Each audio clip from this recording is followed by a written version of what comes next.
Okay, well, I guess we don't have our intro today, so we'll just jump right into this. This is Jim Bright with Deep Recruiting, and we're coming at you live every Monday at 11 o'clock. Can't see video. Please try again or context. Okay. Well, anyway, I just got an error message as to why the intro wouldn't play. Regardless, we're here to bring you specific tips and tricks on how to succeed in recruiting as a recruiter. These rules apply for recruiting, which is effectively sales. So if you're in sales, this is relevant to you as well.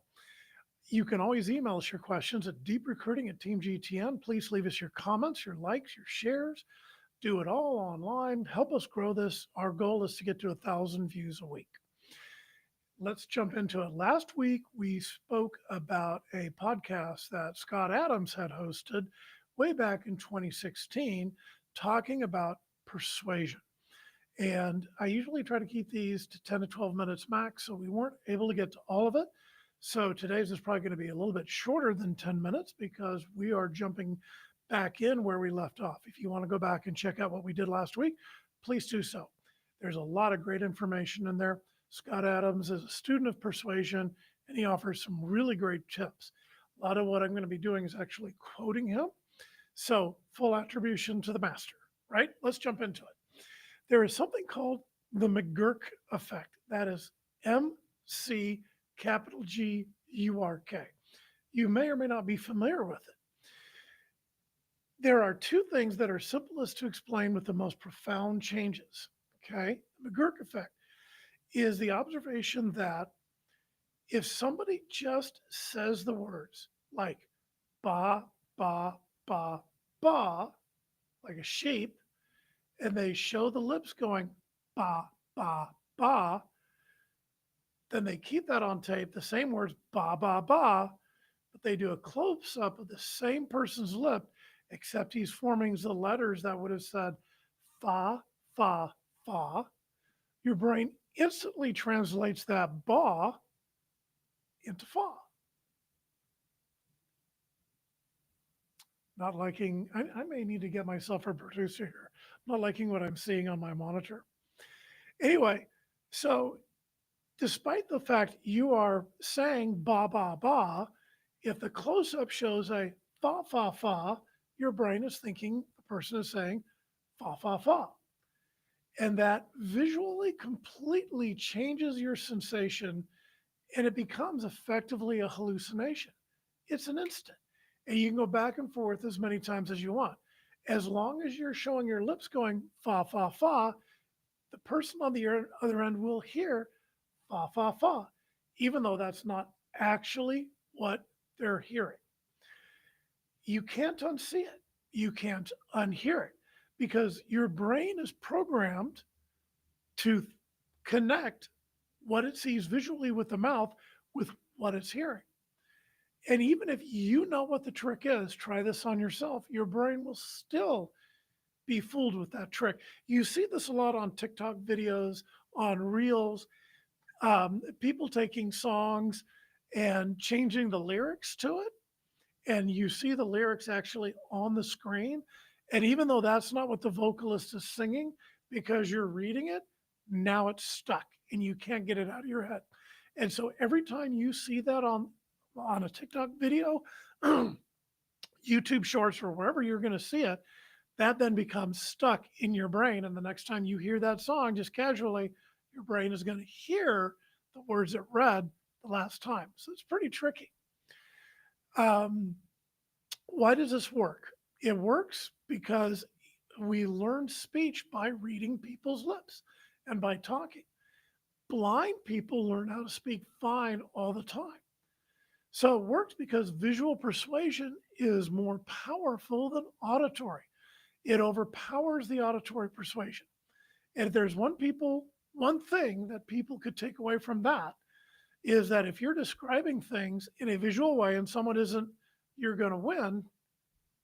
But if you're describing things in a visual way and the other person is not doing it, then you are going to win. It's really just that powerful. And I bungled that because that's a quote. Here's another quote.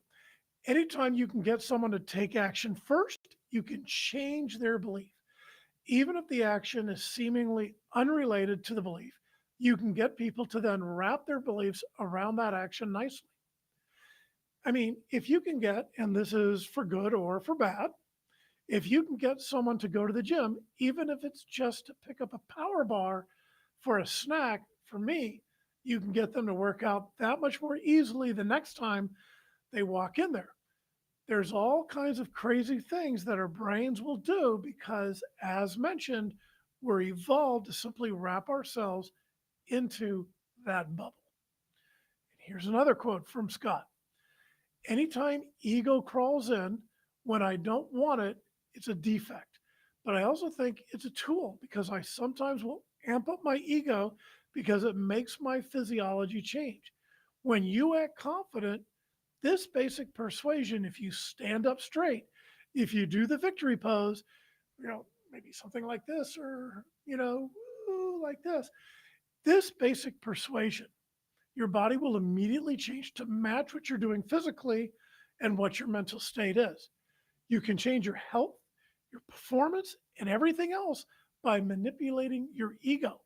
But if you start thinking your ego is sort of important and you should bow to it, like if it's embarrassed about something, you shouldn't be doing that thing. If I'm embarrassed by something, I do that thing. That's the idea. That's how you grow, right?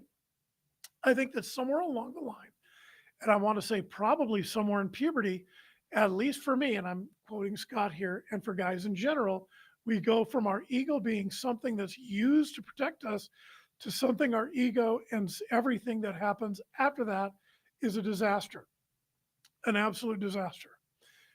So you can actually look at people who are successful, and I think the people who can manage their ego the best almost always do better.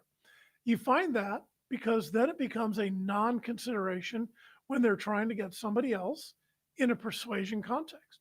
If you're trying to get somebody else to do something and you have a choice between exactly what needs to be done, what needs to get done in order for them to do that, or you have to somehow damage your ego, you often end up fighting against yourself and you do the wrong things, which is unfortunately why sociopaths are so good at what they do in many ways, because they're completely unafraid to just ignore everything beneficial and negative about their own ego if it's going to bring them to get them a desired result.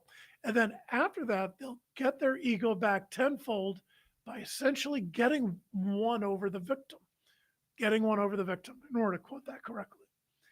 And we find that those people are highly effective in part because they are able to just separate themselves from that ego for just long enough to manipulate the heck out of somebody in a very dastardly way, often enough, and to get it done. That's why accusations of narcissism, no matter who it is, whether it's Trump, me, or anybody else, are somewhat missing the point that there is a positive amount of narcissism, healthy, good feeling about yourself that just makes you more effective at persuasion. I added the at persuasion there. And then there's too much that just makes you a jerk who can't see the world clearly. If you know the difference between those two states, it's pretty useful to be a little bit of a narcissist. End quote. I know I mangled some of that reading, but learning persuasion is absolutely key. You've got to learn what these techniques are. You've got to deploy these techniques in your everyday life. I've said it before, I'll say it again. The most persuasive thing you can do, the most persuasive word you can say in the English language is to simply mention the other person's name. Here, the persuasion technique that Scott really emphasizes here is putting your ego into it, demonstrating confidence. He's right about Trump. Trump is always talking about how confident he is in something, how much he believes in something. His thing is going to be the best.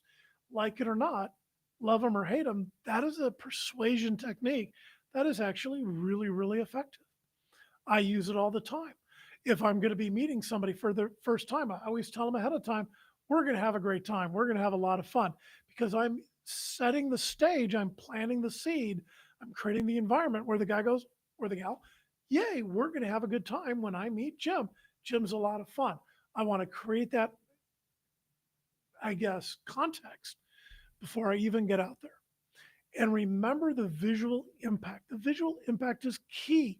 That's why dressing for success is so important. Trying to look your best. I'm not wearing a t shirt doing this podcast because I need to look professional talking to you. I'm not wearing a ball cap.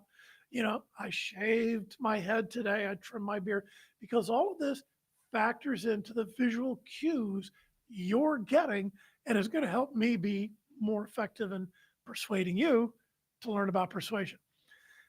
Another thing about persuasion, if you noticed at the beginning of this, I bungled a lot of what I'm doing. I'm just a one man operation here trying to manage the video context, streaming, everything, and it broke today. And you saw me get interrupted.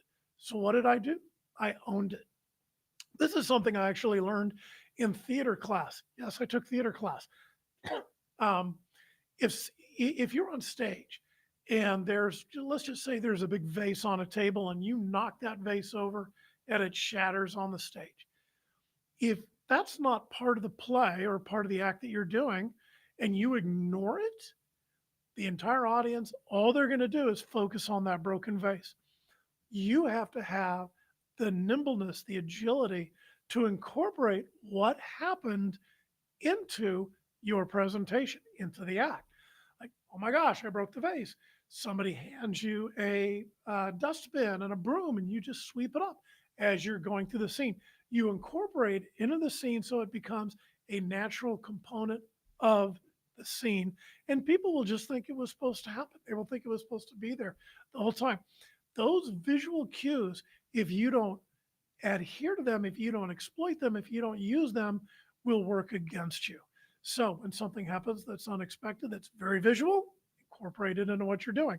If you don't have visual cues in what you're doing, find them, incorporate them into what you're doing. We're at the 12-minute mark, despite some of my bungles. I thought we'd get through this just fine. We're not going to be here next week. It is Thanksgiving, so I'm going to take a break. I hope you are too. I hope you're going to spend great time with your friends and family. In the interim, we've got a few episodes in the bank. You can go back and check it out if you've got the time. Again, please give us likes and comments. This can help us grow this podcast to over 1,000 views every week, which is what I'm trying to personally grow it to. I'm having a good time. I hope you are too. If you've got questions you'd like me to address, challenges you're facing in the business, sales, recruiting, email us at deeprecruiting@teamgtn.com. That email address is in the description. We'll be happy to address whatever it is you're encountering. Have a great week, everybody. Make a sale, get a new client, find that perfect candidate, and above all else, happy recruiting. Thanks so much, everybody.